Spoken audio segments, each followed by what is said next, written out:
Assalamualaikum warahmatullahi wabarakatuh.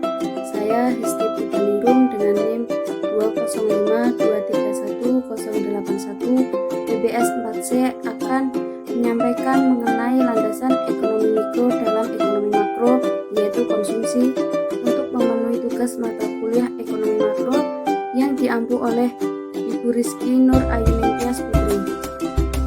Untuk yang pertama ada John Maynard Keynes dan fungsi konsumsi. 3 dugaan Keynes mengenai fungsi konsumsi.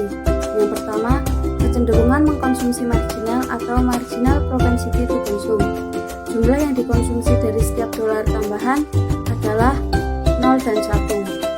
Maksudnya, manusia secara alamiah akan meningkatkan konsumsi apabila pendapatan mereka naik dan juga ditabung sebagainya.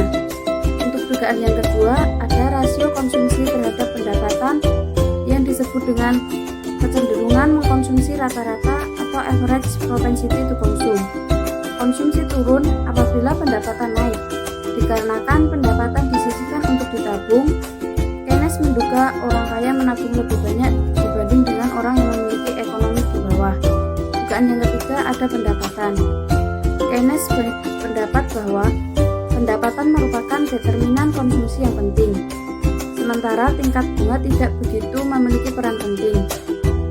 Dugaan ini berlawanan dengan kepercayaan dari para ekonom klasik yang berpendapat bahwa tingkat bunga yang tinggi akan mendorong tabungan dan menghambat konsumsi.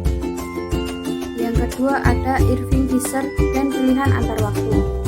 Ekonom Irving Fisher yang berpandangan ke depan dan rasional membuat pilihan antar waktu, yaitu pilihan yang meliputi periode waktu yang berbeda.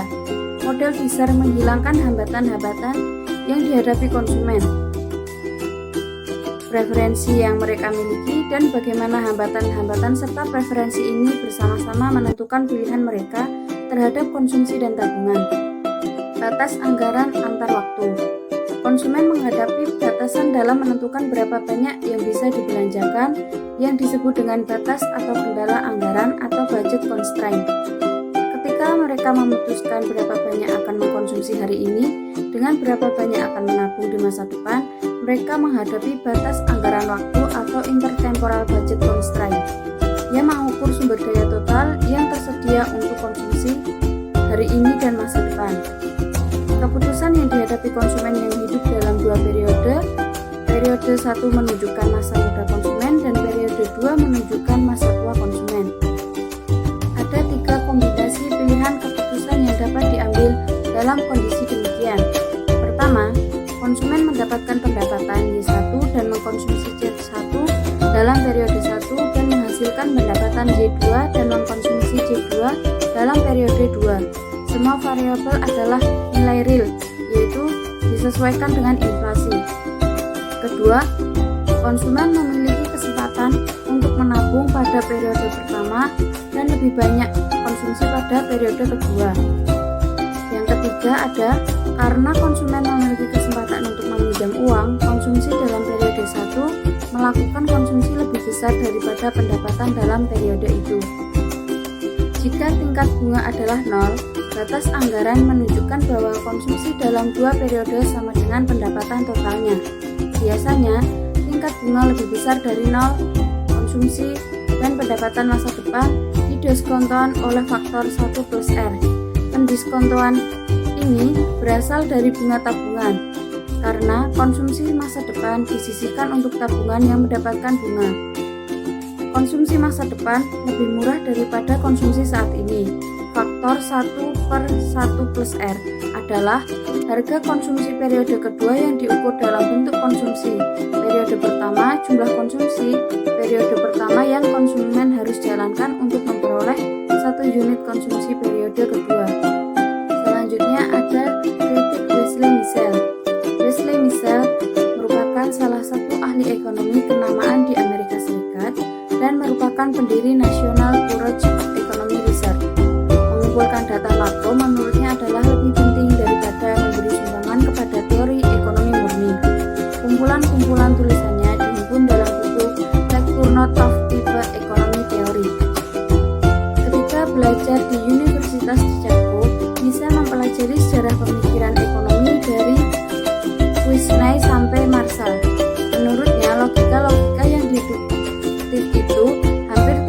berguna dalam mempelajari ekonomi.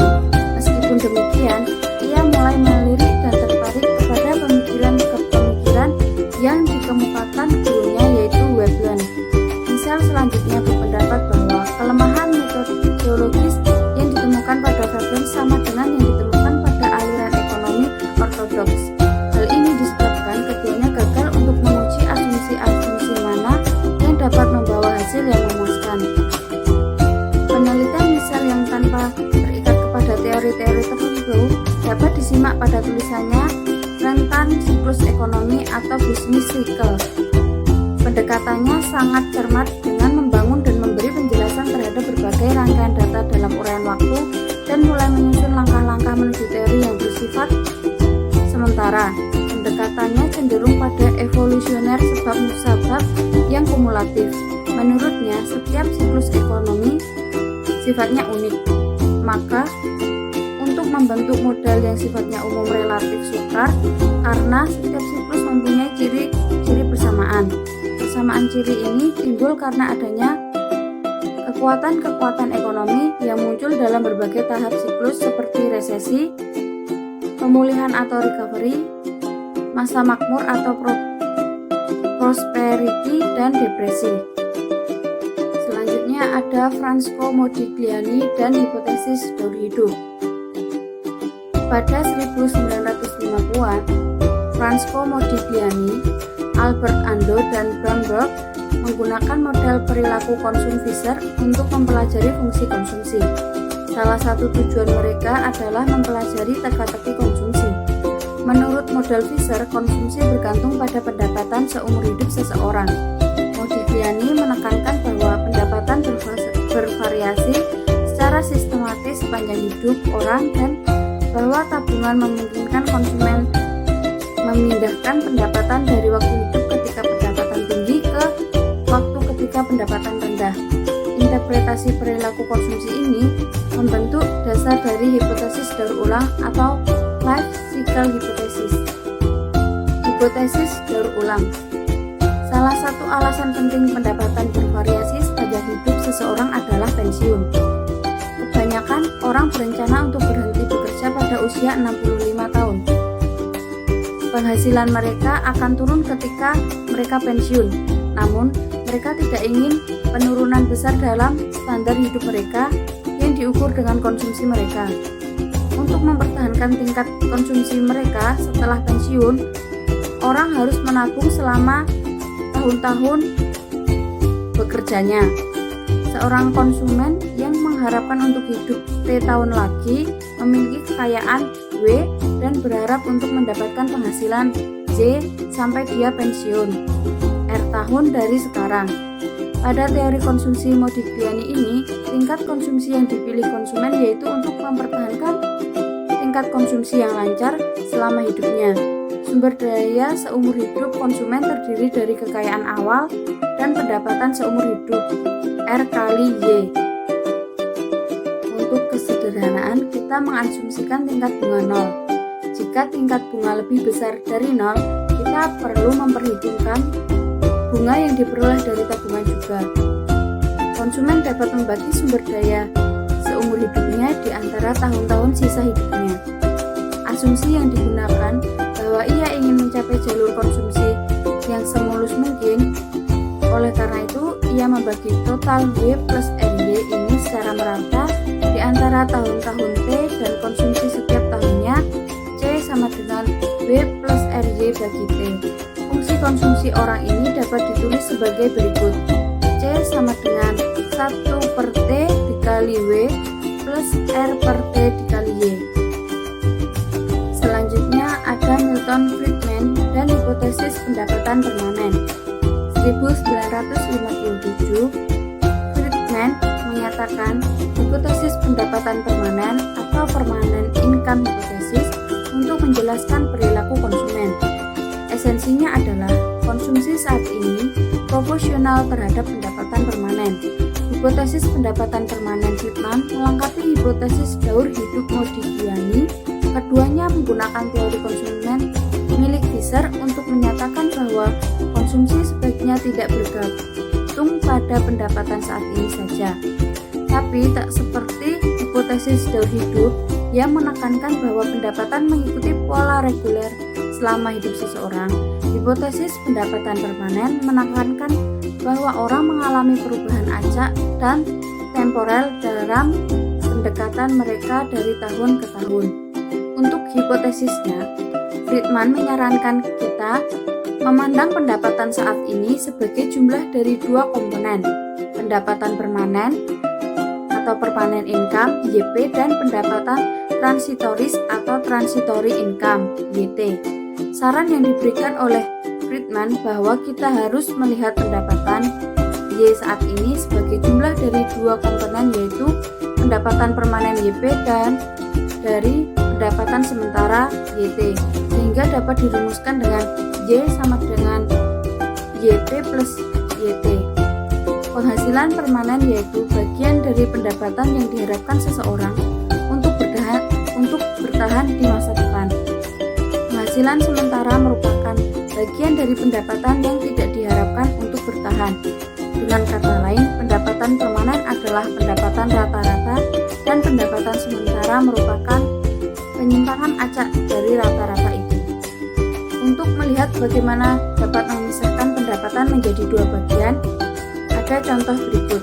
Yang pertama, Maria yang memiliki gelar sarjana hukum memperoleh lebih tahun ini daripada John yang putus sekolah menengah.